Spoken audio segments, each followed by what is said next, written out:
போகலாம். நம்ம இடத்துல சகோதரர் ரிச்சர்ட் அவர் இருக்காருங்க. ரிச்சர்ட் சார் ஒரு ஜாப் பண்ணுங்க சார். சார் தொண்டை கட்டியிருக்கு சார், பரவாயில்லைங்களா சார்? தொண்டை கட்டியிருக்கு சார், சரிங்க சார். பரவாயில்லைங்களா வேற சார்? யார் யாரும் பண்ணலாம். சரி சார், உடம்பு சரியில்லைங்க சார், அதான் சார். செலின் நீங்க ஜாப் பண்ணுங்க. செலின் செலின் இருக்கீங்களா? செலின்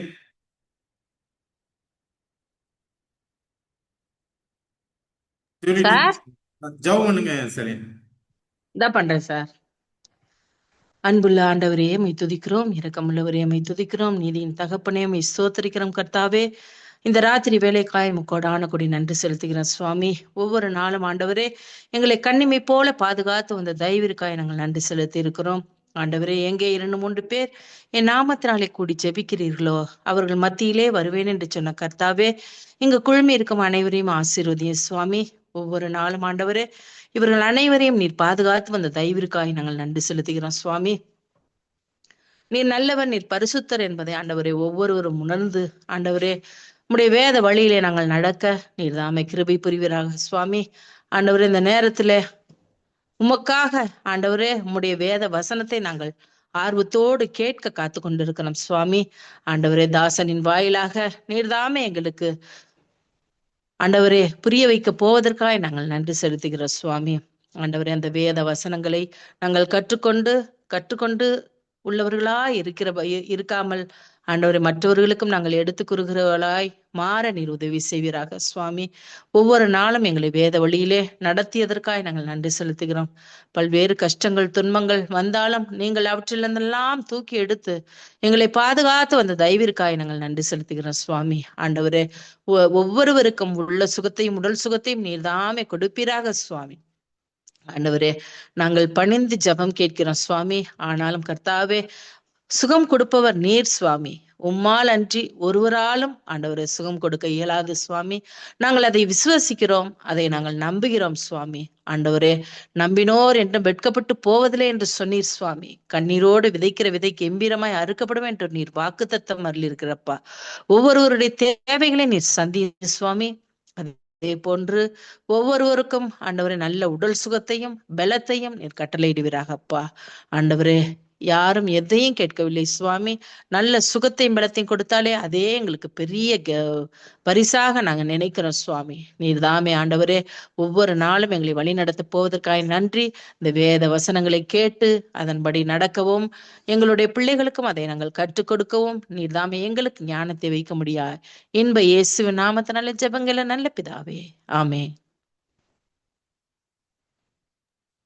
நல்லதொரு ஜபத்தை ஏறெடுத்த சகோதரியையும் குடும்பத்தினரையும் தேவன் ஆசீர்வதிப்பாராக. இந்த கூடுகையின் சார்பாக உங்களுக்கு நன்றியை தெரிவித்துக் கொள்கிறோம். இப்பொழுது நம்ம தலைப்பின் கீழே போகலாம். நான் ஸ்கிரீன் ஷேர் பண்றேன்.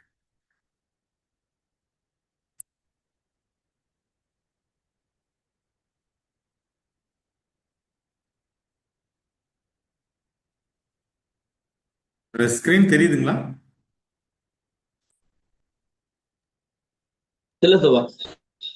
தெரியலங்க ஷியாம். இந்த வந்துட்டேன் ஷியாம், ஒரே ஒரு நிமிஷம் ஷியாம். இப்ப என்னுடைய ஸ்கிரீன் தெரியுதுங்களா?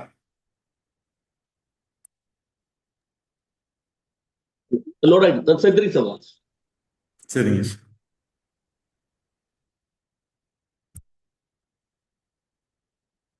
நம்ம இந்த வாரம் பார்க்க இருக்கிற தலைப்பு சமுத்திரத்திலிருந்து ஒரு மிருகம் அப்படிங்கிற ஒரு தலைப்பின் கீழே நம்ம செய்திகளை பார்க்க இருக்கிறோம். கடந்த வாரங்கள்ல நம்ம எதை குறித்து பார்த்தோம்னா, தானியேல் 7வது அதிகாரத்தை குறித்து பார்த்தோம். சின்ன கொம்புங்கிற ஒரு மிருகத்தை குறித்து பார்த்தோம். அதற்கு முன்பாக இந்த சமுத்திரத்திலிருந்து எழும்புகிற 4 மிருகங்கள். இந்த வாரத்துல வெளிப்படுத்தல் 13வது அதிகாரத்தை நம்ம எடுத்து தியானிக்க இருக்கிறோம். முதலாவது ஒரு வசனத்தை வாசிப்போம். 2 கொரிந்தியர் 4வது அதிகாரம் 4வது வசனத்தை வாசிப்போம். 2 கொரிந்தியர் 4வது அதிகாரம் 4வது வசனம். தேவனுடைய சாயலா இருக்கிற கிறிஸ்துவின் மகிமையான சுவிசேஷத்தின் ஒளி அவிசுவாசிகளாகிய அவர்களுக்கு பிரகாசமாய் இராதபடிக்கு இப்பிரபஞ்சத்தின் தேவனானவன் அவர்களுடைய மனதை குருடாக்கினான். இப்போ தேவனுடைய சுவிசேஷம், தேவனுடைய சாயலா இருக்கிற கிறிஸ்துவினுடைய மகிமையான சுவிசேஷத்தின் ஒளி. அப்போ இயேசு கிறிஸ்துவோடைய சுவிசேஷத்தின் ஒளி யாரெல்லாம் அவிசுவாசிகளா இருக்கிறாங்களோ அவங்களுக்கு இந்த வெளிச்சம் கிடைக்காதபடிக்கு இப்பிரபஞ்சத்தின் தேவனாகிய சாத்தான் அவருடைய மனதை குருடாக்கினான். சத்தியம் வந்து இந்த உலகத்துல நிறைய பேருக்கு கிடைக்கல. ஏன்னா அவங்க கண்களை யாரு குருடாக்கியிருக்காங்கன்னா சாத்தான் குருடாக்கியிருக்கான். ஆனா தேவன் அதையும் தாண்டி நமக்கு வந்து ஒரு சுவிசேஷத்தை கொடுக்குறார்.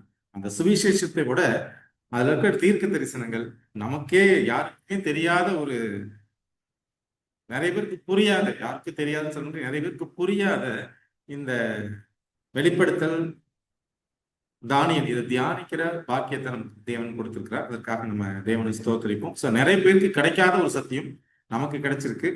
உலகத்துல நிறைய பேருக்கு சுவிசேஷத்தின் ஒளி இன்னும் போய் சேரவே இல்லை. அப்போ சத்தியத்தை கற்றுக்கொள்கிற நாம இந்த அவிசுவாசிகளுக்கு அந்த ஒளி கிடைக்காம இருக்கிறாங்க பாருங்க, அவர்களுக்கு நம்ம கொண்டு போய் இந்த சத்தியத்தை சேர்க்கணுங்கிறத டாபிக்ல இருந்து புரிஞ்சுக்கிற விஷயம். இந்த டாபிக்ல போறதுக்கு முன்பாக ஒரு ஜெபம் செய்துட்டு இருக்கோம். பரிசுத்தர் பரிசுத்தர் பரிசுத்தர் என்று ஓயாமல் துதிக்கப்படும் துதிகளின் மத்தியிலே வாசம் பண்ணுகிற எங்கள் பரலோக தந்தையே, இந்த நல்ல நாளின் மாலை வேலைக்காக உண்மை துதிக்கிறோம், உண்மை ஆராதிக்கிறோம், உனக்கு நன்றி செலுத்துகிறோம் சாமி. எத்தனையோ பேருக்கு கிடைக்காத சிலாக்கியத்தை எங்களுக்கு கொடுத்துருக்கீங்க, அதற்காக ஸ்தோத்திரம் சாமி. இந்த நாள்ல இந்த வேத பாட வகுப்பில் கூடி வந்திருக்கிற ஒவ்வொருவரையும் தேவன் ஆசீர்வதிங்க. ஆவியானவரை எங்களுக்கு கொடுங்க. உமது சத்தியத்தை புரிந்து கொள்ள, அதை ஏற்றுக்கொள்ளக்கூடிய ஞானத்தை புத்தி எங்களுக்கு கொடுங்க சாமி. உமது பிரசன்னம் இந்த கூடுகை முழுவதும் இருக்கட்டும்.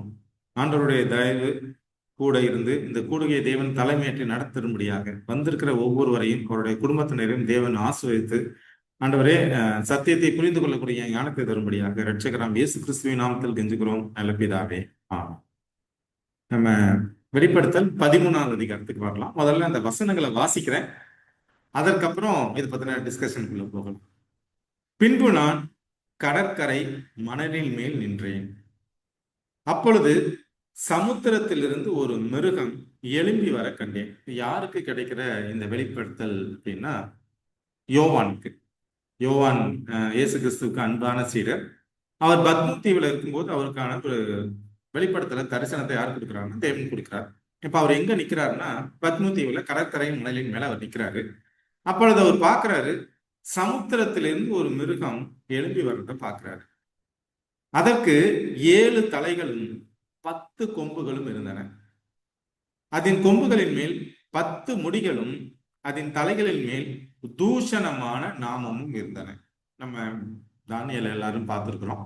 சமுத்திரம் எதை குறிக்கிறது அப்படின்னா, சமுத்திரம் வந்து மக்கள் கூட்டத்தை குறிக்கிறது. மிருகம் எதை குறிக்கிறது? மிருகங்கிறது ஒரு ராஜ்யத்தை குறிக்கிறது.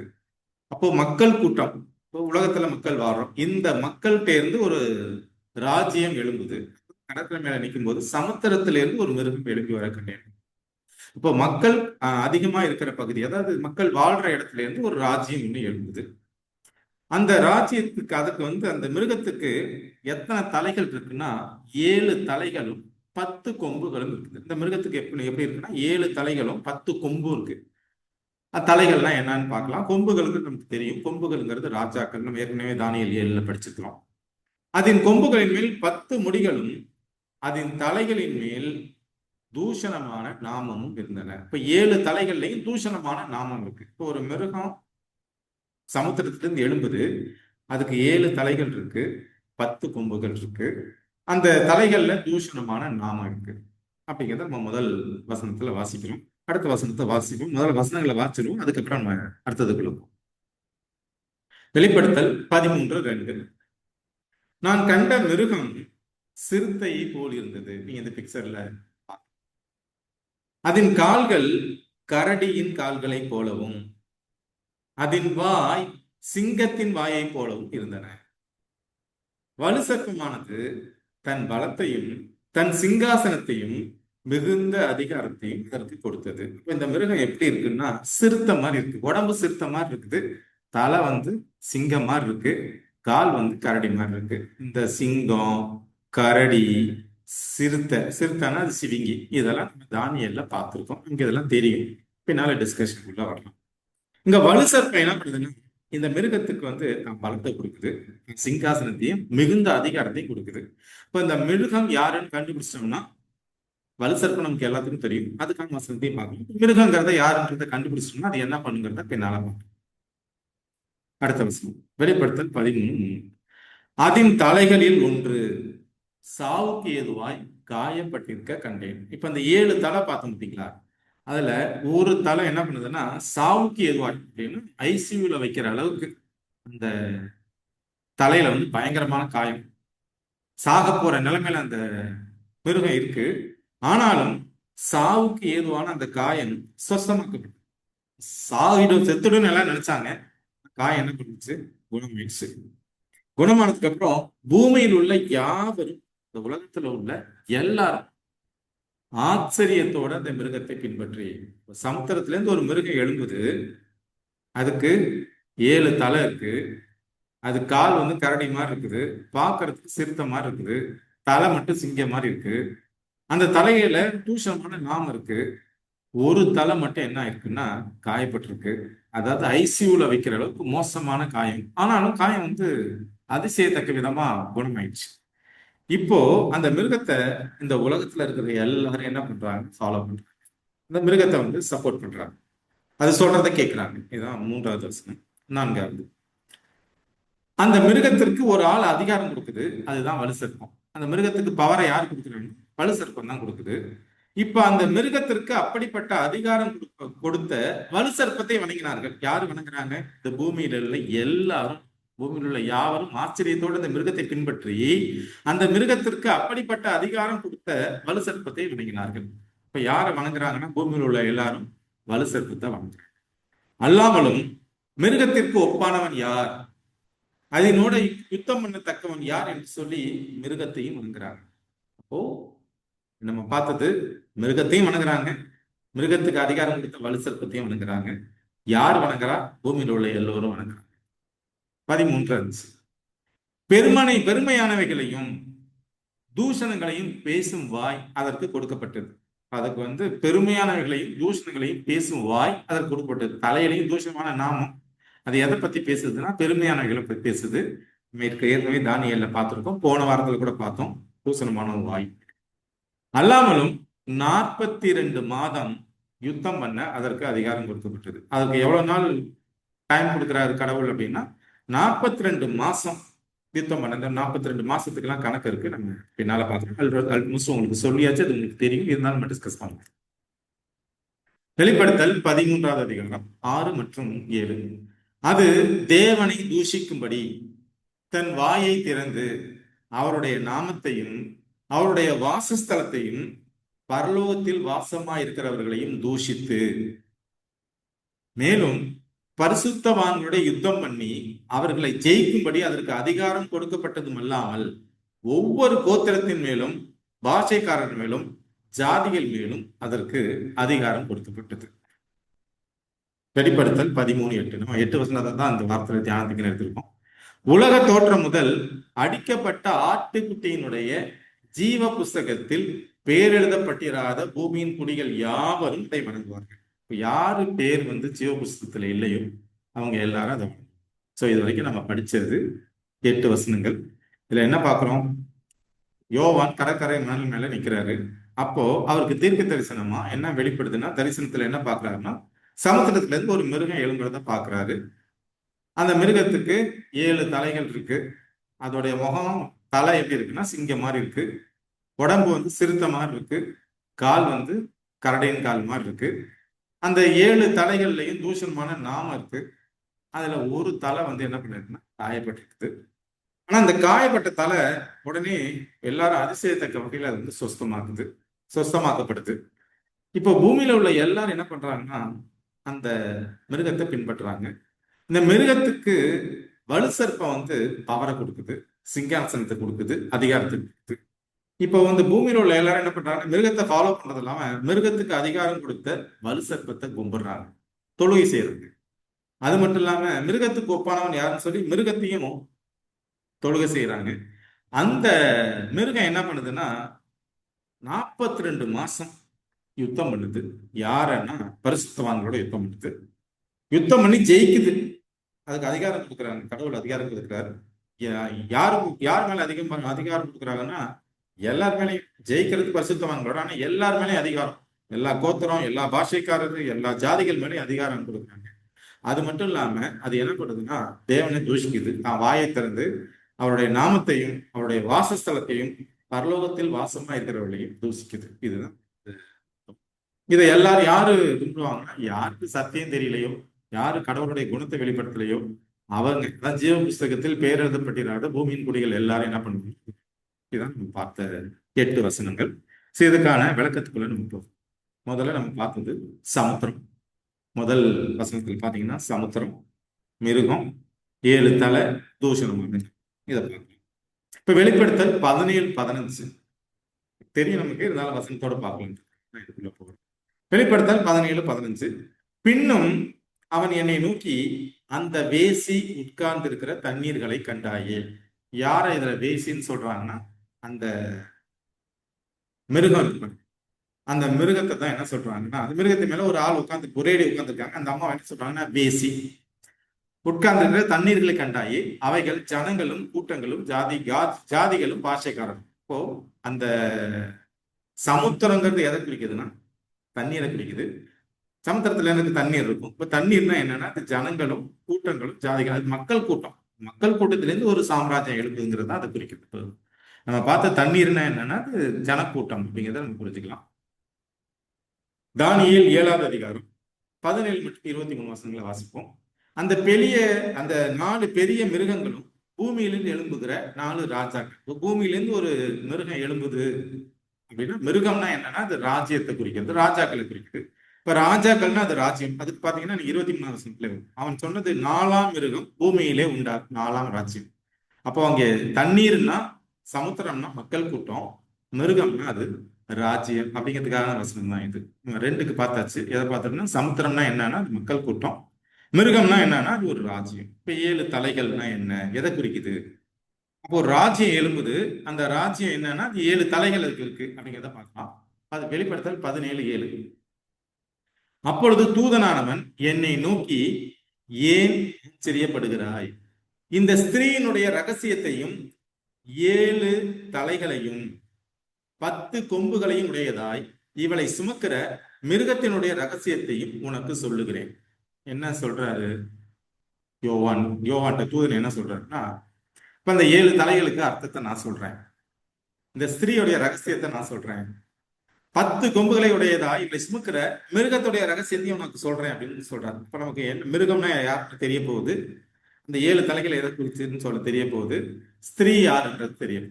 இதை குறித்து பார்க்கணும். வெளிப்படுத்தல் 17:9. ஞானமுள்ள மனம் இதிலே விளங்கும்.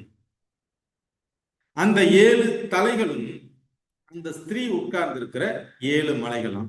இந்த சமுத்திரத்துல இருந்து ஒரு மிருகம் எழும்புது. அந்த மிருகத்துக்கு எத்தனை தலை இருக்குன்னா 7 தலை இருக்கு. அந்த மிருகத்து மேல ஒரு ஸ்திரீ உட்கார்ந்து இருக்கிறான். இந்த 7 தலைகள் எதை குறிக்குதுன்னா, அந்த ஸ்திரீனா நம்ம எல்லாருக்கும் தெரியும், ஸ்திரீனா சபையை குறிக்கிறது. ஸ்திரீங்கிறது சபை. இதுக்கு வசனம் நான் எடுக்கல, இதுக்கு எல்லாருக்கும் தெரிஞ்சதுனால இந்த வசனம் நான் எடுக்கல. அந்த 7 தலைகளும் அந்த ஸ்திரீ உட்கார்ந்து இருக்கிற 7 மலைகளும். அப்ப அந்த ஸ்திரீ எது மேல உட்கார்ந்து இருக்கிறாங்க? ஸ்திரீனா சபை. இந்த சபை எது மேல உட்கார்ந்து இருக்காங்கன்னா 7 மலைகள் மேல உட்கார்ந்து இருக்காங்க. அந்த மிருகம் 7 மலை மேல உட்கார்ந்து இருக்கு.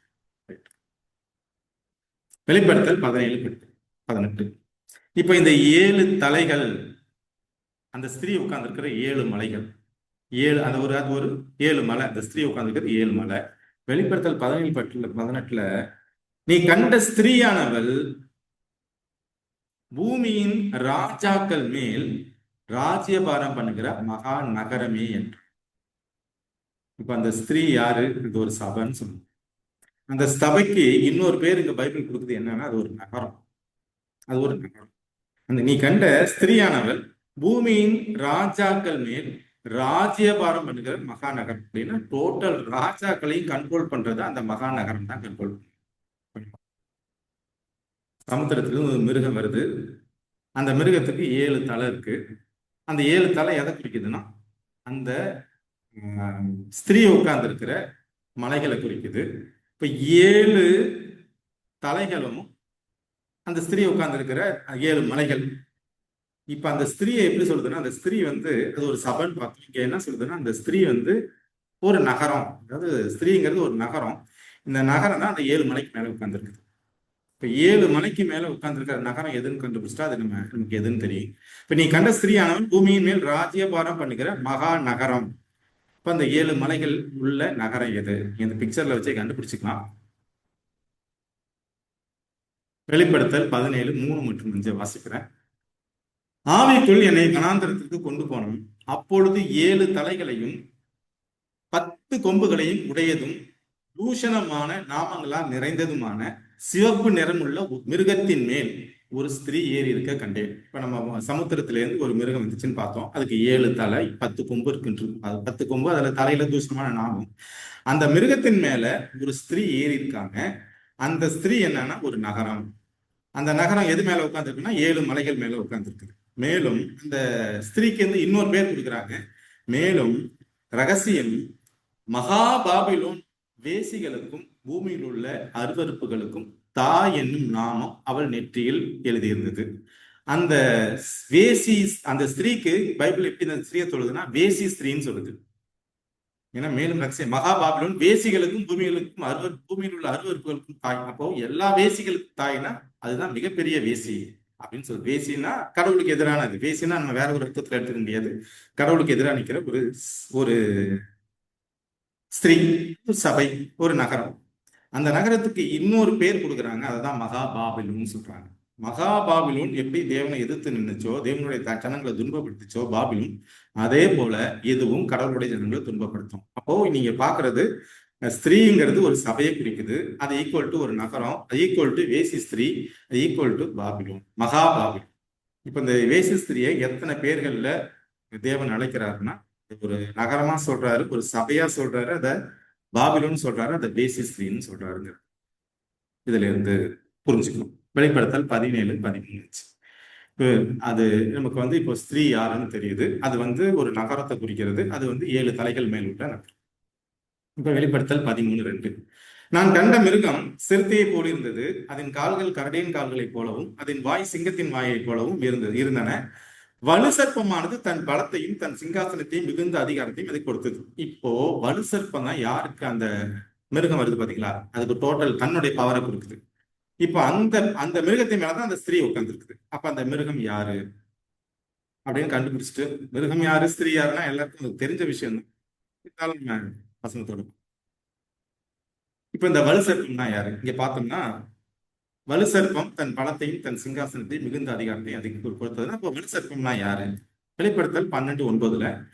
உலகம் அனைத்தையும் மோசம் போக்குகிற பிசாசு என்றும் சாத்தான் என்றும் சொல்லப்பட்ட பழைய பாம்பாகிய பெரிய வலு சர்ப்பம் தள்ளப்பட்டது. இப்ப இங்க வலு சர்ப்பம்னா யாரை குறிக்குது? சாத்தானை குறிக்குது, பிசாசு குறிக்குது. இப்போ உலகம் அனைத்தையும் மோசம் போக்குகிற பிசாசு என்றும் சாத்தான் என்றும் சொல்லப்பட்ட பழைய பாம்பாகிய பெரிய வலு சர்ப்பம். இப்போ வலு சர்ப்பம்னா யாரு? சாத்தான்.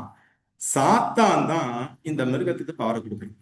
அப்ப இந்த மிருகம் சொல்றதை நான் கேட்கறேன்னா, நான் இன்டைரக்டா சாத்தான் சொல்றதை கேட்கிறேன். இந்த மிருகத்தை நான் தொழுகை பண்றேன்னா இன்டைரக்டா நான் சாத்தான தொழுகை பண்றேன். சாத்தான் வந்து மிருகத்தின் மூலமா தொழுகையை வைக்கிறேன். இப்போ நான் கடவுளுக்கு கடவுளுக்கு அந்த தொழுகையை செலுத்துறதா நினைச்சுட்டு நான் கடவுளுக்கு செலுத்துறேன். ஆனா அது யாருக்கு போய் சேருதுன்னு வலு சர்ப்பத்துக்கு போய் சேருது. இதுல இருந்து புரிஞ்சுக்கணும். இப்போ மிருகத்துக்கு பவரை கொடுக்கறது வலு சர்ப்பம். இப்போ வலு சர்ப்பத்தை மிருகத்தை நான் தொழுகை செய்யறேன், மிருகம் சொல்றதை நான் கேட்கிறேன்னா இன்டைரக்டா சாத்தான் சொல்றதை கேட்கிறேன், சாத்தானுக்கு நீ தொழுகை செய்யறேன். உலகம் அனைத்தையும் போக்குகிற பிசாசு என்றும் சாத்தான் என்றும் சொல்லப்பட்ட பழைய பாம்பாகிய பெரிய வலு சர்ப்பம் ஈக்குவல் டு சாத்தான். இப்போ வெளிப்படுத்தல் 13:3.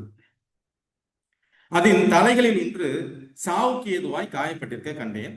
ஆனாலும் சாவுக்கு ஏதுவான அந்த காயம் சொஸ்தமாக்கப்பட்டது.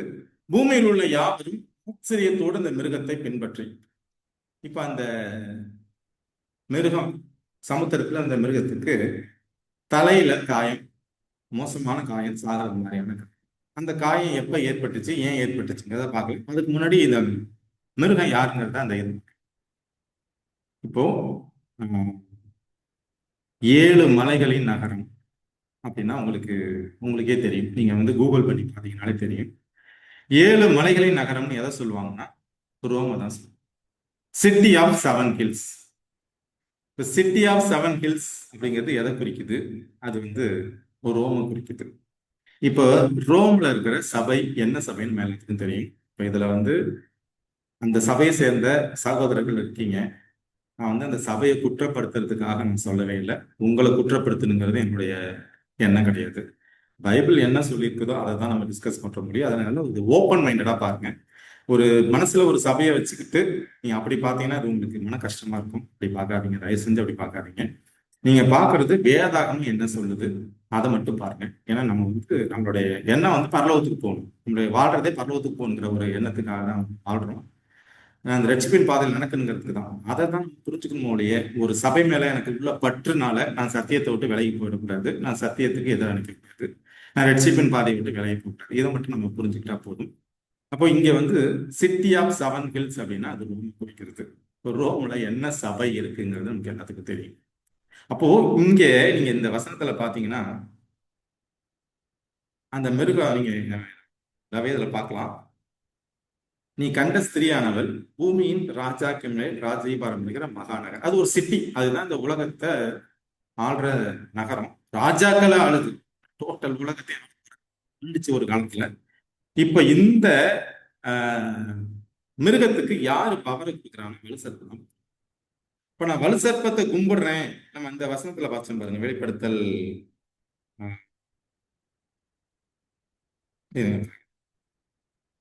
அந்த மிருகத்திற்கு அப்படிப்பட்ட அதிகாரம் கொடுத்த வலு சர்ப்பத்தை வணங்கினார்கள். யாரு? பூமியில் உள்ள எல்லாரும் வணங்குவாங்க. ஸோ நீங்களும் வணங்குவீங்க, நானும் வணங்குவேன். பூமியில் உள்ள எல்லாரும் வணங்கணும், வணங்குறாங்க.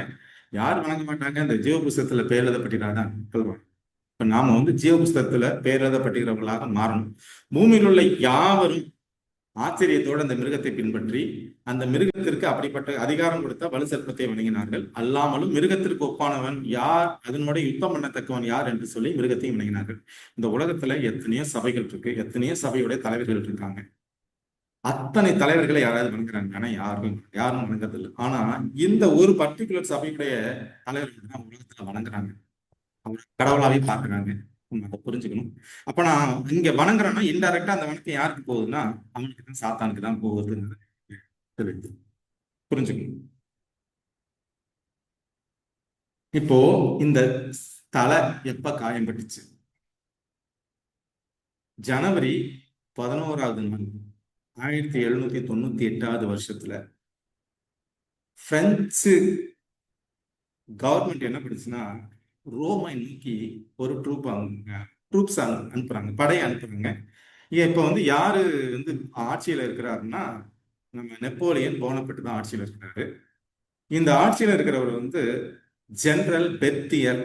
நீங்க இந்த இதுல பாத்தீங்கன்னா ஒரு கமாண்டர் ஜெனரல் பெர்த்தியருங்கிறவருடைய தலைமையில 1798 பிப்ரவரி மாசம் 15ஆம் தேதி முதல்ல உத்தரவு போடுறாங்க.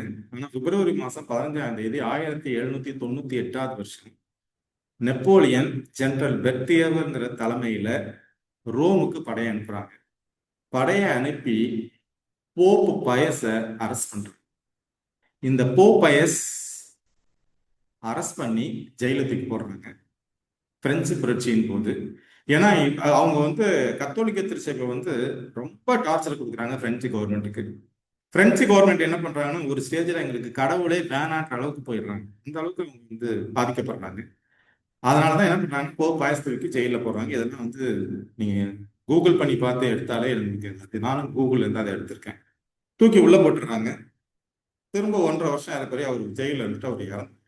அதுக்கப்புறம் அடுத்த போப்பு வந்து 1799 தான் அவங்க வந்து பிக்ஸ் பண்றாங்க. ஸோ இந்த 1798 வரைக்கும் இந்த உலகத்தை ஆண்டது போப்பு தாங்க. 1260 வருடங்கள் இந்த உலகத்தை வந்து யார் தான் ஆள்றாங்க? போப்பு தான் ஆள்றாங்க.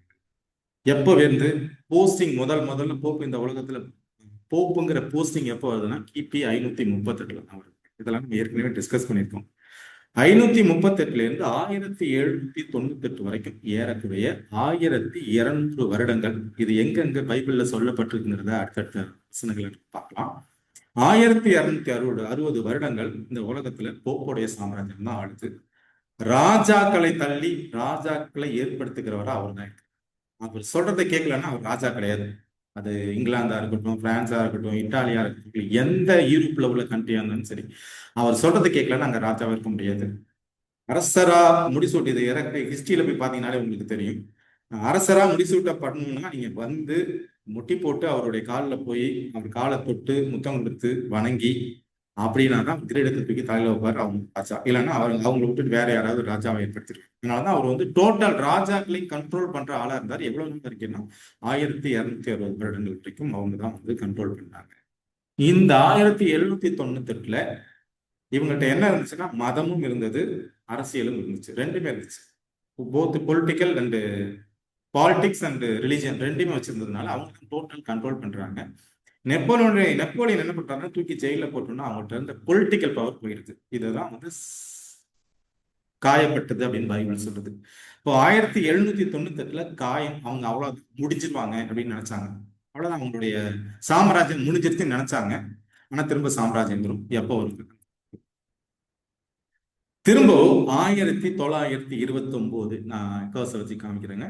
பிப்ரவரி மாசம் 11ஆம் தேதி 1929ல திரும்ப லேட்ரன் டிடி ஒரு ஒப்பந்தத்தின் மூலமாக அப்போ இத்தாலியுடைய பிரைம் மினிஸ்டரா இருந்த பெனிட்டோ முசோலினி அவர் வந்து என்ன பண்றாருன்னா திரும்ப போப்புக்கு பவரை கொடுக்கிறாரு. எப்போ? 1929ல பவரை கொடுத்து 48.99 ஹெக்டேர்ஸ் 121 ஏக்கர் நிலத்தை வந்து போப்புக்கு வந்து அதுல இருந்து பிரிச்சு கொடுக்குறாரு, சுதந்திரமா கொடுக்குறாரு. இன்னைக்கு உலகத்திலே இருக்கிறதுல ரொம்ப குட்டி நாடு எதுன்னா வேட்டிகன் சிட்டி தான். இதுதான் இதோடைய மொத்த பரப்பளவே 121 ஏக்கர் தான். அப்போதைய பாப்புலேஷன் வந்து 882, இப்போ 1080 எவ்வளவுதாங்க இருக்கிறாங்க. இப்போதைய கணக்கின்படி பாத்தீங்கன்னா 1050 இந்த ரேஞ்சுக்குள்ள தான் அவங்க இருக்கிறாங்க. இவங்க தான் அங்க உள்ள சிட்டிசன்ஸ். வெறும் 121 ஏக்கரு. அது ஒரு தனி நாடு, உலகத்திலே இருக்கிற சின்ன நாடு, சின்ன மக்கள் தொகை கொண்ட மிகப்பெரிய பணக்கார நாடு. இன்னும் கொஞ்ச நாள்ல அதை பார்க்க போறோம் நம்ம, அது என்ன பண்ண போறோம். ஸோ அவ்வளோ பெரிய ஒரு நாடா வந்து எது இருக்குதுன்னா இன்னைக்கு வேட்டிகன் சிட்டி இருக்கு. வெறும் 21. இது யார் பவர் இப்போ வந்து விழுந்து போனது 1798ல அவங்களுக்கு பவர் போயிடுது. நீங்க கூகுள் பண்ணி பாருங்க. அடுத்து திரும்ப யாரு பவரை கொடுக்குறாங்கன்னா 1929ல முசோலினி திரும்பி பவரை கொடுக்குறாரு. அவங்களுக்கு வந்து திரும்ப வந்து காயப்பட்ட மிருகம் வந்து திரும்ப சொஸ்தமாகுறதுங்கிறது வந்து திரும்ப சொஸ்தமாகுறது. இது வந்து ஹிஸ்டரி. இப்போ இந்த 1260 வருஷம் அப்படின்னு சொல்றோம் பார்த்தீங்களா, கிபி 538ல இருந்து 1798, 1260 வருஷம் இந்த உலகத்தை அவங்க தான் ஆளுகை செய்யறாங்க. எப்படி ஆளுகை செய்யறாங்க? இது எங்க வேதாந்தத்துல வருதுங்கிறது பார்க்கலாம். வெளிப்படுத்தல் 13:15 இன்னைக்கு நம்ம எடுத்திருக்க அந்த இதுல பெருமையானவைகளையும் தூசணங்களையும் பேசும் வாய் அதற்கு கொடுக்கப்பட்டது, அல்லாமலும் 42 மாதம் யுத்தம் பண்ண அதற்கு அதிகாரம் கொடுக்கப்பட்டது. 42 மாதம் ஒரு நம்ம இப்ப இருக்கிற உலக காலண்டர் வச்சு இதை கால்குலேட் பண்ண முடியாது. வேதாகம காலண்டரை வச்சுதான் நம்ம வந்து பைபிளை வந்து கால்குலேட் பண்ணணும். பைபிள்ல இருக்க தீர்க்க தரிசனங்களை அந்த காலத்துல வந்து பாத்தீங்கன்னா ஒரு மாசத்துக்கு 30 நாள், அமாவாசை டு அமாவாசை சொல்லுவாங்க. 30 நாள் தான் ஒரு மாசத்துக்கு. ஒரு வருஷங்கிறது 360 நாள். கிபி 1582ல போப் கிரெகோரிங்கிறவர் தான் இந்த கேலண்டரை மாத்துறாரு. இப்ப நம்ம இப்போ ஃபாலோ பண்றது வந்து சோலார் கேலண்டர். இதுக்கு முன்னாடி ஃபாலோ பண்ணது லூனார் கேலண்டர். நம்ம தீர்க்க தரிசனத்தில் லூனார் கேலண்டர் வச்சு தான் கணக்கு பண்ணும். 42 மாதம் அப்படின்னா ஏறக்குறைய ஒரு மாதங்கிறது 30 நாள். 42 மாதத்துக்கு கணக்கு கொடுக்கல. 40 மாசம்னா 4 12 1260. இந்த 2 மாசத்துக்கு 60 நாள். அப்ப 1260 நாள். இந்த கணக்கு கரெக்டா வந்துடும். இப்போ 42 மாசம் அவங்க வந்து யாரை ஒடுக்குறாங்கன்னு பரிசுத்தவான்களை ஒடுக்குறாங்க. நம்ம பார்க்கலாம் அது பின்னால். தானியேல் 7:25. இந்த 1260 வருடம் வேற எங்கெங்கெல்லாம் கொடுக்கப்பட்டிருக்கு? உன்னதமானவருக்கு விரோதமான வார்த்தைகளை பேசி உன்னதமானவருடைய பரிசுத்தவான்களை ஒடுக்கி காலங்களையும் பிரமாணங்களையும் மாற்ற நினைப்பார். அவர்கள் ஒரு காலமும் காலங்களும் அரை காலமும் செல்லு மட்டும் அவன் கையில் ஒப்பு கொடுக்கப்படுவார்கள். யாரு கையில? சின்ன கொம்பு கையில. சின்ன கொம்பு ஈக்குவல் டு இந்த ரோம் தான், வேட்டிகன் தான். வேட்டிகன் தான் பிடிக்கிறது. நம்ம கடந்த வாரத்தில் அது பார்த்தோம். இப்ப இந்த பழைய காலத்து பைபிள்ல பாத்தீங்கன்னா ஒரு காலம், காலங்கள், அரை காலம். இதே நீங்க ஆர்சி பைபிள்ல இருந்து நான் எடுத்திருக்கேன். அவன் உன்னதருக்கு எதிரான சொற்களை பேசுவான், உன்னதரின் புனிதர்களை துன்புறுத்துவான், வழிபாட்டு காலங்களையும் திருச்சட்டத்தையும் மாற்ற நினைப்பான். 3½ ஆண்டுகள் புனிதர்கள் அவன் கையில் ஒப்பு கொடுக்கப்படுவார்கள். இப்ப இந்த காலம், அரை காலம், காலம், காலங்கள், அரைக்காலம்னா பொது மொழிபெயர்ப்புல பாத்தீங்கன்னா 3.5 வருஷம்னு தெளிவாக கொடுத்துருங்க. இப்போ இந்த 3.5 வருடங்களை நீங்க பிரிச்சு பாத்தீங்கன்னா ஒரு வருஷத்துக்கு 360 நாள், 360 நாள் கணக்கு. ஏன்னா நம்ம லூனா காலண்டர் வச்சு தான் பார்க்கறோம். அப்போ 3.5 வருஷத்துக்கு பாத்தீங்கன்னா 1260 நாள். ஸோ அங்க 42 மாசம்னு நம்ம வெளிப்படுத்தல் 13:5 பார்த்தோம். இங்க தானியேல் 7:5 பரிசுத்தவான்களை எவ்வளவு நாள் அவங்க ஒடுக்குவாங்க? 1260 வருஷம் ஒடுக்குவாங்க. இப்போ 1260 முடிஞ்ச உடனே அவங்களுடைய பவர் போயிடுது. அதுதான் காயம்படுது 1798. கிபி 538 ஆரம்பிச்சது கிபி 1798 வரைக்கும் ஏறக்குறைய 13 நூற்றாண்டுகள் இந்த உலகத்தை அவர்கள் மட்டும்தான் ஆளுகை செய்திருக்கிறார்கள். இப்போ இந்த காலம், காலங்கள், அரைக்காலம்னா எதை குறிக்குதுன்னா 1260 வருடங்கள். ஸோ பரிசுத்தவான்கள் சபையை என்ன பண்ணா, சபை வந்து நம்ம வருகிற வாரங்கள் அது பார்க்கலாம். சபை வந்து இருக்கவே இருக்காது, நாட்டில் இருக்க முடியாது. எல்லாத்தையும் அடிச்சு காலி பண்ணிடுவாங்க. எல்லாம் சபையை வந்து வனாந்தரத்துக்கு ஓடி போயிடும். 2 தெசலோனிக்கேயர் 2:4. இப்ப இந்த தூஷணமான நாபம், கடவுளை எதிர்த்து பேசுறது தூஷணமான நாமம்னா என்ன?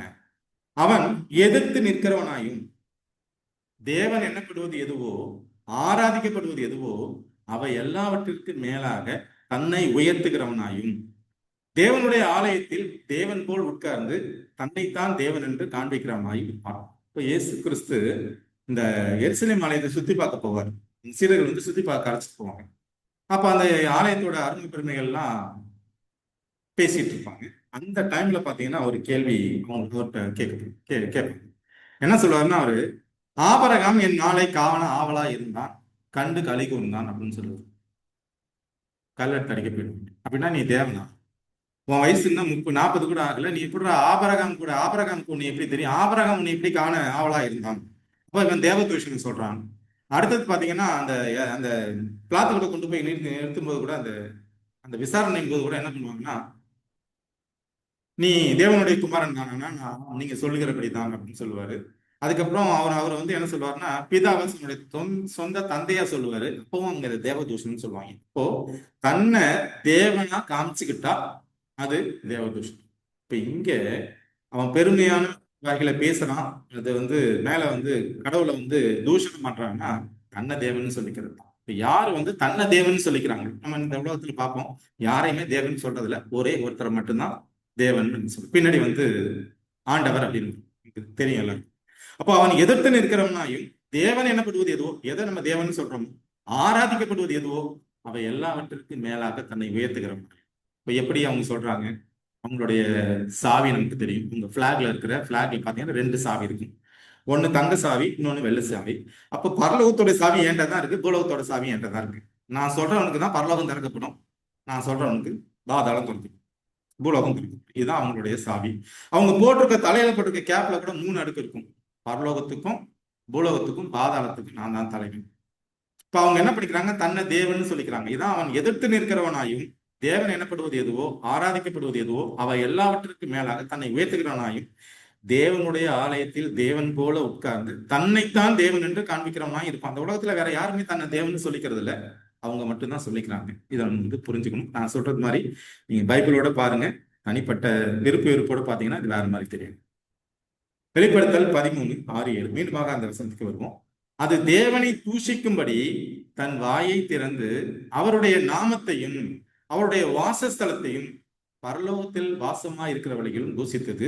மேலும் பரிசுத்தவான்களுடைய யுத்தம் பண்ணி அவர்களை ஜெயிக்கும்படிக்கு அதற்கு அதிகாரம் கொடுக்கப்பட்டதும் அல்லாமல் ஒவ்வொரு கோத்திரத்தின் மேலும், பாஷைக்காரன் மேலும், ஜாதிகள் மேலும் அதற்கு அதிகாரம் கொடுக்கப்பட்டது. அது என்ன பண்ணுதுன்னா தேவனுடைய நாமத்தை தூஷிக்குது, தன்னை தேவன் சொல்லுது. தேவன் சாத்தான் சொன்னா பரலோகத்துல, நீயும் தேவன் நானும் தேவன். இது அதனால எவ்வளவு பிரச்சனைகள் அப்படிங்கிறத நம்ம வந்து பார்த்தோம். அதை வந்து சாத்தான் மறக்கல. இந்த நாள்ல சாத்தான் தன் அதிகாரத்தை அவங்களுக்கு கொடுத்து அவங்க முழு தொழுகை எடுத்துக்கணும். சாத்தானுக்கு தேவை தொழுகை. நான் இயேசு கிறிஸ்துவே பாத்தீங்கன்னா இந்த சோதனையில இந்த உலகத்துடைய எல்லா ஐஸ்வர்யங்களையும் மேன்மையும் காமிக்கிறான். காமிச்சு ஒண்ணு வேணாம், என் காலில் விழுந்து கும்பிடுங்க, இது எல்லாத்தையும் நான் கொடுத்துறேன், இதெல்லாம் எனக்கு ஒப்பு கொடுக்கப்பட்டிருக்குது. இப்போ சாத்தான் வந்து ஆதியில அவனுடைய ஆசையை இன்னும் அவன் மறக்கல. இன்னைக்கு அவன் மறக்கல. இன்னைக்கு அவனுக்கு தொழுகை கிடைச்சிட்டு தான் இருக்கு. யார் மூலமா கிடைச்சிட்டு? அவங்க மூலமா கிடைச்சிட்டு இருக்கு. அப்ப நான் அவங்க சொல்றதை கேட்கிறேன்னா நான் இன்டைரக்டா சாத்தான தொழுகை செய்யறேன். அப்ப அவங்க என்ன சொல்றாங்க, அவங்க என்ன பிரச்சனை பண்றாங்க வருகிற ஸ்லைட்ல. யோவான் 10:33 யூதர்கள் அவருக்கு பிரதியுத்தரமாக நற்கிரியை நிமித்தம் நாங்கள் உன்மேல் கல்லறிகிறதில்லை. நீ மனுஷனா இருக்க உன்னை தேவன் என்று சொல்லி விதமாக தேவதூஷம் சொல்லுகிறபடினா உன்மேல் கல்லறிகிறோம் என்றார்கள். உண்மையிலே தேவன் அவரு இந்த உலகத்துல மனுஷனா வந்திருக்கிறார். அவர் தன்னை தேவன் சொன்னதே இந்த மக்கள் தேவதூஷம் சொல்றாங்க. ஆனா இங்க உள்ள சாதாரண மனிதர்கள் அவர்கள் தன்னை தேவன் என்று சொல்றாங்க. அவர்களுக்கு பவர் கொடுத்தது யாருங்கிறது வெளிப்படுத்தல் 12:6. ஸ்திரீயானவள் வனாந்தரத்துக்கு ஓடி போனாள். ஸ்திரீங்கிறது இங்க உள்ளது பேசிஸ் ஸ்திரீ கிடையாது, இது சபை, கடவுளுடைய உண்மையான சபை. இந்த சபை இந்த 1260 வருஷம் உலகத்துல இருக்க முடியல. ஏன்னா சபை இருக்க முடியாது, ஏன்னா அவங்க ஆட்சி தான் நடக்குது 1260 வருஷம். அப்போ அந்த 1260 வருஷம் சபையால ஊருக்குள்ளே இருக்க முடியல. கலையிலையும் மலையிலையும் காட்டுக்குள்ளேயும் ஒளிஞ்சிருக்குது. 1260 நாளளவும் அவளை போஷிப்பதற்காக தேவனால் ஆயத்தமாக்கப்பட்ட இடம் அவளுக்கு உண்டாயிருந்தது. இப்போ உலகம் யார் கண்ட்ரோல்ல இருக்குன்னா அவங்க கண்ட்ரோல்ல இருக்கு. எவ்வளவு வருஷம்? 1260 நாள். நம்ம தான் அங்க பார்த்தோம். 42 மாசம் காலங்கள் அரைக்காலம், இது எல்லாமே 1260. இந்த 1260ங்கிறது இங்க வெளிப்படுத்தல் 12:6 தெளிவாவே சொல்றாரு. இந்த 1260 நாள் சபையால் இருக்க முடியாது, ஏன்னா அவங்களுடைய ஆட்சி. பரிசுத்தவான்களை ஒடுக்குறாங்க. இப்ப சபையில உண்மையான பரிசுத்தவான் என்ன பண்றாங்கன்னா வனாந்தரத்துக்கு ஓடி போறாங்க, மக்கள் இல்லாத இடத்துக்கு ஓடி போயிடுறாங்க. ஆனாலும் தேவன் என்ன பண்ணல, தன்னுடைய மக்களை கைவிடல, தேடி தேடி அழிச்சாங்க, கொண்டாங்க, அது வேற விஷயம். வால்டென்சியர்கள் போடுங்களேன், கூகுள்ல போய் இன்னைக்கு உட்காந்து பாருங்க. வால்டென்சியர்ஸ்னா யாரு, அவங்க எப்படி சத்தியத்துக்காக கஷ்டப்பட்டு அவங்க கொல்லப்பட்டாங்கிறத பாருங்க. சபை எப்படி அவங்களை, அந்த சபை எப்படி இருந்தா அவங்க தேடி தேடி கொண்டுச்சுன்னு பாருங்க. வால்டென்சியர்னு நினைச்சு கூகுள் சர்ச் பண்ணி பாருங்க. அப்போ சபை உள்ள நாட்டுக்குள்ள இருக்கும்ல, எங்க ஓடி போகுதுன்னா வனாந்தரத்துக்கு ஓடி போகுது. எவ்வளவு நாள்? 1260ங்கிறது 1260 வருஷங்கள். அவளை சபை என்ன பண்றாருன்னா தேவன் போஷிக்கிறார், பாதுகாப்பு கொடுக்கிறாருங்கிறத இதுல இருந்து புரிஞ்சுக்கலாம். அப்போ நம்ம பார்த்தது சமுத்திரத்துல இருந்து ஒரு மிருகம் எழுந்தது. அந்த மிருகம் பார்க்கறதுக்கு சிங்கம் மாதிரி இருக்கு, பார்க்கறதுக்கு சிறுத்தை மாதிரி இருக்கு. அது வாய் சிங்கத்தின் வாய் இருக்கு, கால் கரடின்னு கால் இருக்கு. இப்போ இந்த நம்ம தானியேல் 7வது அதிகாரத்துல பார்த்தோம் ஒரு மிருகம். அந்த மிருகம் பாபிலோன் எப்படி சொல்லுவாங்கன்னா சிங்கம்னு சொல்லுவாங்க, இல்லைன்னா தங்கம்னு சொல்லுவாங்க. மெட்டல்ல தங்கம், மிருகத்துல சிங்கம். மேதிய பெர்ஷியா கரடி, அதே மெட்டல்ல பாத்தீங்கன்னா சில்வர். அடுத்தது கிரேக்கம் பாத்தீங்கன்னா அது மெட்டல்ல வெண்கலம், மிருகத்துல பாத்தீங்கன்னா சிவிங்கி. அடுத்தது கெடியும் பயங்கரமான மிருகம், அதுதான் ரோம்ங்கிறது. இப்ப இந்த மிருகம் எப்படி இருக்கு அப்படின்னா, அந்த சமுத்திரத்தில் எழும்புற மிருகம் முகம் தலைய பாத்தீங்கன்னா சிங்கம் மாதிரி இருக்கு அப்படின்னு பாபிலோனிய குணமும் அதுல இருக்கு. அடுத்து உடம்ப பாத்தீங்கன்னா அது சிறுத்தை மாதிரி இருக்கு. கிரேக்கத்தோட குணமும் அதுல இருக்கு. கால் பாத்தீங்கன்னா கரடி மாதிரி இருக்கு. மேதியா பெர்ஷியாவோட குணமும் இருக்கு. ஏன்னா பாபிலோன் அடிச்சுட்டு தான் மேதியா பெர்ஷியா வருது. அப்போ மேதியா பெர்ஷியாங்கிற சாம்ராஜ்யத்துக்குள்ள பாபிலோனிய மக்களும் இருக்கிறாங்க, அவங்களுடைய குணமும் அதுக்கு இருக்கு. மேதியா பெர்ஷியானா அதுக்குள்ள பாபிலோன் இருக்கு. இந்த மேதியா பெர்ஷியா பாபிலோன் ரெண்டும் சேர்ந்ததுதான் கிரேக்கம். கிரேக்கம் மேதியா பெர்ஷியா அப்படிங்கிறது அதுக்குள்ள கிரேக்கமும் இருக்கு, மேதியா பெர்ஷியாவும் இருக்கு, பாபிலோன் இருக்கு. இப்ப இது எல்லா குணங்களும் கலந்த கலவை. இந்த உலகம் யாரோடதுன்னா அந்த இதெல்லாம் இந்த சாம்ராஜ்யங்கள் எல்லாம் முன்னாடியே பார்த்தது, இது எல்லாமே சாத்தானுடைய சாம்ராஜ்யங்கள். இப்ப முதலாவது சாம்ராஜ்யம் பாபிலோன், 2வது சாம்ராஜ்யம் மேதியா பெர்ஷியா, 3வது சாம்ராஜ்யம் கிரேக்கம், 4வது ரோம், 5வது சின்ன கொம்பு ரோமன் கத்தோலிக்கம். இதெல்லாம் முடிஞ்சதுக்கு அப்புறம் அந்த பாதம் இரும்பும் களிமண்ணும் காலத்துக்கு தான் யார் வரப்போறாங்க? இயேசு கிறிஸ்து வரப்போறாங்க. இந்த கல்லு இடிச்சுட்டு இந்த எல்லா சாம்ராஜ்யங்கள் எல்லாம் அழிச்சு போயிடும். கல்லு என்ன பண்ணும்? இதான் நம்ம ஏற்கனவே இதெல்லாம் பார்த்துருக்கோம். தானியேல் 2வது அதிகாரத்திலையும் தானியேல் 5வது அதிகாரம், 6வது அதிகாரம், 7வது அதிகாரம் பார்த்துருக்கோம். இப்போ இந்த மிருகங்கிறது இதெல்லாம் குறிக்குது. நம்ம பார்த்தது அதுல இருந்து வர்ற மிருகம் யாரு, அதுல என்னென்ன கேரக்டர்ஸ் இருக்கு, அந்த மிருகத்துக்கு மேல உட்கார்ந்துருக்கிற ஸ்திரீ யாரு, அந்த மிருகத்துல இருக்கிற எத்தனை தலை இருக்கு, அந்த தலைங்கிறது எதை குறிக்குது, அந்த தலை காயப்பட்டது எதை குறிக்கிறது, அந்த அந்த மிருகத்துக்கு யார் பவரை கொடுக்குறா. இப்ப நம்ம அந்த மிருகத்தை வணங்குறோம்னா இன்டைரக்டா அது யாருக்கு அந்த தொழுகை போகுது, இதெல்லாம் இது வரைக்கும் பார்த்துருக்கோம்.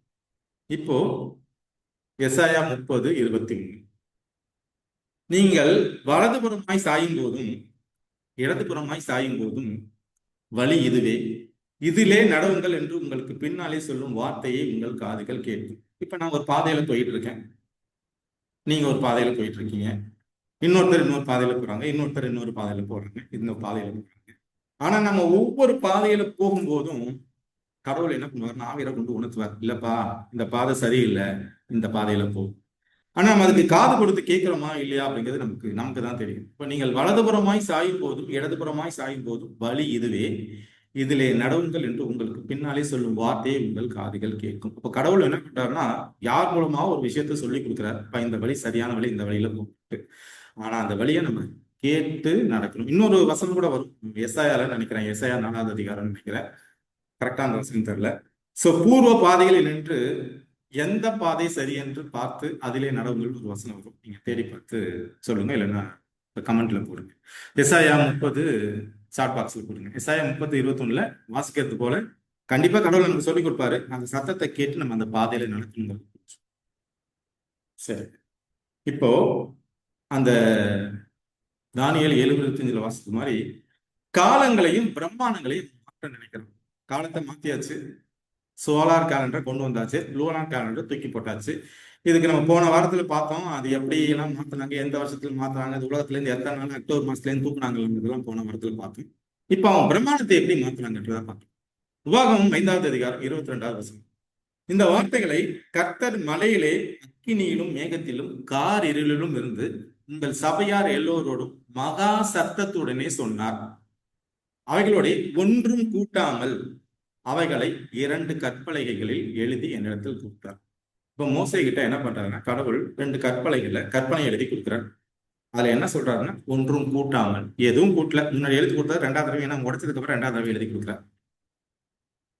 யார் எழுதி கொடுக்குறா? யாத்திராகமம் 30:18. சீனாய் மலையில் அவர் மோசேயோடு பேசி முடிந்த பின் தேவனுடைய விரலினால் எழுதப்பட்ட கற்பலகைகளாகிய சாட்சியின் 2 பலகைகளை இடத்தில் கொடுத்தார். இப்ப இந்த கற்பலகைகளை எழுதியிருக்கிறது யாருன்னா, தேவன் தான் கைப்பட எழுதினார். சோ நம்ம ஏற்கனவே பார்த்திருக்கோம், பிரமாணம் 2 பிரமாணம். ஒன்னு சட்டத்திட்டங்களாகி நியாய பிரமாணம், இன்னொன்னு மோசே எழுதின பிரமாணம், இன்னொன்னு தேவன் எழுதி கொடுத்த பிரமாணம். இதுல நம்ம பாக்குறது தேவன் எழுதி கொடுத்த பிரமாணம். இதை எப்படி அவங்க மாத்துறாங்கன்றத உபாகமம் 4:8.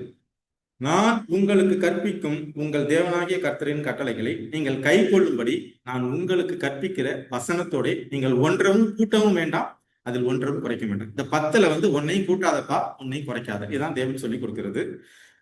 இதுல எப்படி அவங்க பிரமாணத்தை மாத்துறாங்க?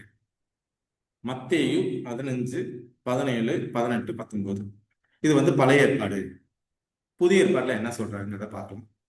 நியாய பிரமாணத்தை ஆகிலும், நியாய பிரமாணம் அந்த சட்டத்திட்டங்களை நியாய பிரமாணம் இல்ல, தீர்க்க தரிசனங்களை ஆனாலும் அழிக்கிறதற்கு வந்தேன் என்று எண்ணிக்கொள்ளாதீர்கள், அழிக்கிறதற்கு அல்ல நிறைவேற்றுகிறதுக்கே வந்தேன். வானமும் பூமியும் ஒளிந்து போனாலும் நியாய பிரமாணத்தில் உள்ளதெல்லாம் நிறைவேறும் அளவும் அதில் ஒரு சிறு எழுத்தாகிலும் ஒரு எழுத்தின் உறுப்பாகிலும் ஒளிந்து போகாது என்று மெய்யாகவே உங்களுக்கு சொல்கிறேன். ஆகையால் இந்த கற்பனைகள் எல்லாவற்றிலும் சிறிது ஒன்றை ஆகிலும் மீறி அவ்விதமாய் மனுஷருக்கு போதிக்கிறவன் பரலோக ராஜ்யத்தில் எல்லோரிலும் சிறியவன் என்று எண்ணப்படுவான். இவைகளை கண்டு கை கொண்டு போதிக்கிறவன் பரலோகத்து ராஜ்யத்தில் பெரியவன் எனப்படுவான். சோ கிறிஸ்துவும் இதை குறித்து பேசுறாரு. இங்க மத்தேயு 19:16. அப்பொழுது ஒருவன் அவரை நோக்கி, நல்ல போதகரே, நித்திய ஜீவனை அடையும்படி நான் எந்த நன்மையை செய்ய வேண்டும் என்று கேட்டான். நம்ம எல்லாம் நினைக்கலாம், இது இல்ல, இது இஸ்ரவேலர்கள், அவங்க காலம் முடிச்சு போச்சு, அவங்க மாம்ச இஸ்ரவேலர்கள், நாம ஆவிக்குரிய இஸ்ரவேலர்கள். இதுக்கு நம்ம வசனங்கள் நிறைய தடவை பார்த்திருக்கோம். அதற்கு அவர், நீ என்னை நல்லவன் என்று சொல்வானே, தேவன் ஒருவரை தவிர நல்லவன் என்று இல்லையே, நல்லவன் ஒருவனும் இல்லையே, நீ ஜீவனில் பிரவேசிக்க விரும்பினா, நான் கேட்கறது நித்திய ஜீவனுக்குள்ள நான் போகணும், பரலோகத்துக்கு போகணும், நான் என்ன பண்ணணும்? நீ ஜீவனில் பிரவேசிக்க விரும்பினால் கற்பனைகளை கைகொள். அப்ப நான் பரலோகத்துக்குள்ள போகணும்னா கற்பனையை கைகொள்ளணும். அவன் அவரை நோக்கி எவைகளை என்று கேட்டான். அதற்கு இயேசு, கொலை செய்யாதிருப்பாயாக, உபச்சாரம் செய்யாதிருப்பாயாக, களவு செய்யாதிருப்பாயாக, பொய் சொற்சி சொல்லாதிருப்பாயாக, உன் தகப்பனையும் உன் தாயையும் கணவனாக, உன்னிடத்தில் அன்பு கூறுவதில் பிறனிடத்தில் அன்பு கூறுவாக என்பவைகளே என்றான். இப்போ இந்த விஷயத்தை தான் என்ன சொல்றாரு தேவன், இந்த உன்னிடத்தில் அன்பு கூறுவது போல பிறனிடத்தில் அன்பு கூறுவாயாங்கிறத எதை குறிக்கிறான்? அந்த 2வது பலகையில் எதிர்க்க கட்டளை சொல்லுது. அப்போ கற்பனையை கை கொண்டா நீ பரலோகத்துக்குள்ள போலாம் பாரு. அவன் என்ன சொல்லுவான், நான் சின்ன வயசுல இருந்து கை கொள்றேன், ஆனா நான் வேற என்ன அப்படின்றாரு. அதுக்கு அவர் என்ன சொல்றாரு, அவனுடைய சொத்து பத்தெல்லாம் வித்து நீ ஏழைகளுக்கு கொடு அப்படின்னு சொல்லுவாரு. ஆனா அவன் கற்பனையை ஃபாலோ பண்றான், அர்த்தத்தோட ஃபாலோ பண்ணலங்கிறது அதுல இருந்து புரிஞ்சுக்கலாம். இது நமக்கு இந்த இது தேவையில்லை. யாக்கோபு 2வது அதிகாரம் 10 மற்றும் 11வது வசனங்கள். எப்படி எனில் ஒருவன் நியாய பிரமாணம் முழுவதையும் கை கொண்டிருந்தும் ஒன்றிலே தவறினால் எல்லாவற்றிலும் குற்றவாளியாயிருப்பான். இப்ப நியாயப்பிரமாணங்கிறது நம்ம திரும்ப திரும்ப சொல்றது சட்டத்திட்டங்கள் நியாயப்பிரமாணத்தை பத்தியே பேசல. நம்ம வந்து 10 கமாண்ட்மெண்ட்ஸ் தான் பத்தி பேசுறோம். ஏனென்றால் விபச்சாரம் செய்யாதிருப்பாயாக என்றும் சொன்னவர் கொலை செய்யாதிருப்பாயாக என்று சொன்னார். ஆதலால் நீ விபச்சாரம் செய்யாமல் இருந்தும் கொலை செய்தாயானால் நியாயப்பிரமாணத்தை மீறினவனாய். இப்போ 10ல 1ல தவறினாலும் நான் குற்றவாளி தான். இதை நம்ம புரிஞ்சுக்கணும். ஏன்னா அதை வச்சுதான் நமக்கு ஜட்ஜ்மெண்ட்டே. கிபி 321 மார்ச் மாசம் 7ஆம் தேதி பேரரசர் கான்ஸ்டன்டைன் முதல் குடியுரிமை ஞாயிறு சட்டத்தை வெளியிட்டார். இது உழவர்களை தவிர ரோமானிய பேரரசில் உள்ள மற்ற அனைத்து மக்களையும் ஞாயிற்றுக்கிழமை ஓய்வெடுக்க கட்டாயப்படுத்தியது. ஞாயிற்றுக்கிழமை தொடர்பாக கான்ஸ்டன்டைனால் பிறப்பிக்கப்பட்ட மேலும் 5 குடி சட்டங்களுடன் இந்த சட்டம் அன்றிலிருந்து இன்று வரை அனைத்து குடியுரிமை சட்டங்களுக்கு ஒரு சட்ட முன்னுதாரணத்தை ஏற்படுத்தியது. கடவுள் இந்த குரு இவங்க என்ன பண்றாங்கன்னா, கான்ஸ்டன்ட்டுக்கு அப்புறம் 538 இதை உறுதிப்படுத்துறாங்க. இப்ப இவங்க என்ன பண்றாங்கன்னா, காலங்களையும் மாத்துறாங்க, பிரமாணங்களையும். இப்ப இவங்க சொல்றதுதான் இன்னைக்கு உலகத்துல இருக்க எல்லாரும் கேட்டு அதை ஃபாலோ பண்றோம். அப்போ நான் 10ல 1ல தவறுனாலும் நான் குற்றவாளி. இது வந்து எத்தனை பேர் தெரியாம இருக்கலாம். தெரியாம இந்த காலத்தை பத்தி ஒன்றும் பிரச்சனை இல்லை. ஆனா இதுக்கு தெரிஞ்சு நான் தவறு பண்றேன்னு இது தவறுங்கிறது புரிஞ்சுக்கணும். இப்ப இன்றைக்கு நம்ம பார்த்தது சமுத்திரத்திலேருந்து ஏறி வருகிற மிருகம் யாரு, அதுக்கு அதிகாரம் கொடுத்தது யாரு, அந்த அதிகாரத்தை பெற்றுக்கொண்டு அது என்ன பண்ணுது, அந்த மிருகத்தை நான் ஃபாலோ பண்றேன்னா நான் இன்டைரக்டா யாருக்கு தொழுகை செய்யறேன். இதை குறித்து தான் நம்ம பார்க்கணும். இதுல வேற ஏதாவது டவுட் இருந்தா நம்ம இந்த டிஸ்கஷன்ல கொண்டு வாங்க. இதோடைய அடுத்த பகுதியை நம்ம அடுத்த வாரம். வாய்ப்பை கொடுத்த தேவனுக்கும் சபையோருக்கும் என்னுடைய நன்றியை தெரிவித்துக்கிறேன்.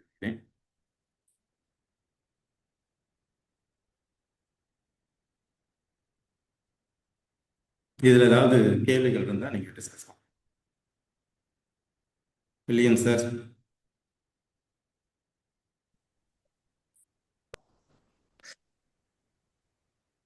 ஜெபம் செய்வோம். மகா பரிசுத்தமும் கிருபை இரக்கம் நிறைந்த அன்பு தெய்வமே, அருமையான இந்த இரவு வேளைக்காக நாங்கள் உண்மை துதிக்கிறோம், ஸ்தோத்திரிக்கிறோம் சுவாமி.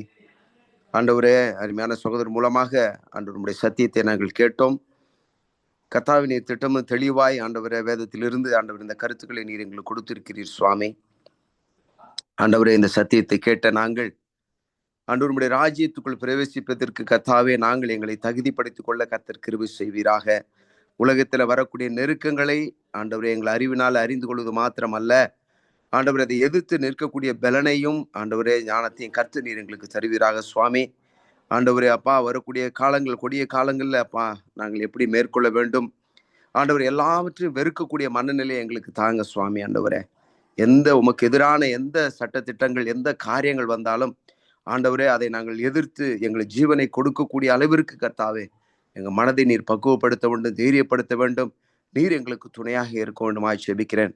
இந்த உலக காரியங்கள் எல்லாவற்றையும் சுவாமி ஆண்டவர் உமக்கு முன்பாக ஆண்டவர் நாங்கள் குப்பையும் தூசியுமாகி நினைத்து ஆண்டவரே அப்பா எல்லாவற்றையும் ஒதுக்கி விட்டு உமக்கு முதலிடம் கொடுக்க தேவன் கிருபை செய்தருளும். ஆண்டவரே, உம்முடைய பலத்தினாலும் கிருபையினாலும் நீர் எங்களை இடை கட்டுவீராக சுவாமி. ஆண்டவரே அப்பா, அதற்கு எங்களை நீர் தகுதிப்படுத்த வேண்டுமா ஜெபிக்கிறேன் கர்த்தாவே.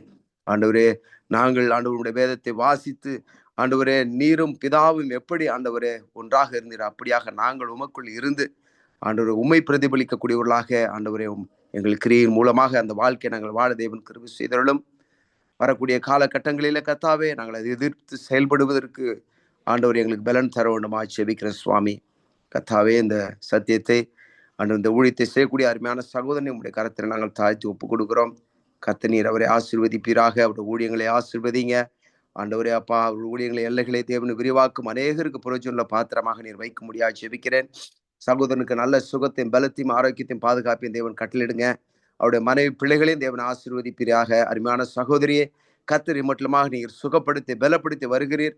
உமக்கு சாட்சியாய் மகளை நீர் நிறுத்த போகிறீர், அதற்காக நாங்கள் நன்றி செலுத்துகிறோம். மட்டுமாக நீர் உமக்கு சாட்சியாய் நிறுத்தி வருகிறீர், அதற்காக நன்றி. அவருடைய பிள்ளைகளை தேவன் ஆசீர்வதிங்க அப்பா. அந்த குடும்பத்தை சுற்றிலும் வேலை அமைத்து பாதுகாத்துக் கொள்ளும். இதோ ஆண்டவரே, இந்த கூடுகையில கலந்து கொண்ட ஒவ்வொரு சகோதர சகோதரியுடைய கரத்தில் நாங்கள் தாழ்த்தி ஒப்புக் கொடுக்கிறோம். ஒவ்வொருவரையும் நீர் ஆசீர்வதிங்க, வழிநடத்துங்க, தேவைகளை சந்திங்க கர்த்தாவே. அன்று இந்த வேதத்தின் மறைபொருள்களை முழுமையாக நாங்கள் அறிந்து தேரும்படியாகவும் அதன்படி எங்கள் வாழ்க்கை அமைத்துக் கொள்ளத்தக்க அந்த ஞானத்தை எங்கள் ஒவ்வொருவருக்கும் நீ தருவீராக. மீண்டுமாக இப்படி ஒரு கூடுகையில நாங்கள் வந்து கலந்து கொள்ளும் வரை தேவனுடைய பிரசனம் எங்களோடு இருக்க வேண்டும். ஆவியானவர் தாமே எங்கள் ஒவ்வொருவரும் ஒருங்கிணைத்து ஒரே எண்ணம் உள்ளவர்களாக, ஒரே சிந்தனை உள்ளவர்களாக கர்த்தர் நீர் எங்களை வழிநடத்த வேண்டுமா ஜெபிக்கிறேன். இது அந்த நாளில் எங்களை ஒவ்வொருவரையும் தாழ்த்தி உடைய கரத்தை நாங்கள் ஒப்புக் கொடுக்கிறோம். நீர் வழிநடத்தும், பாதுகாத்துக் கொள்ளும். இயேசுவின் நாமத்தில் ஜெபிக்கிற ஜீவன் நல்ல பிதாவே, ஆமென்.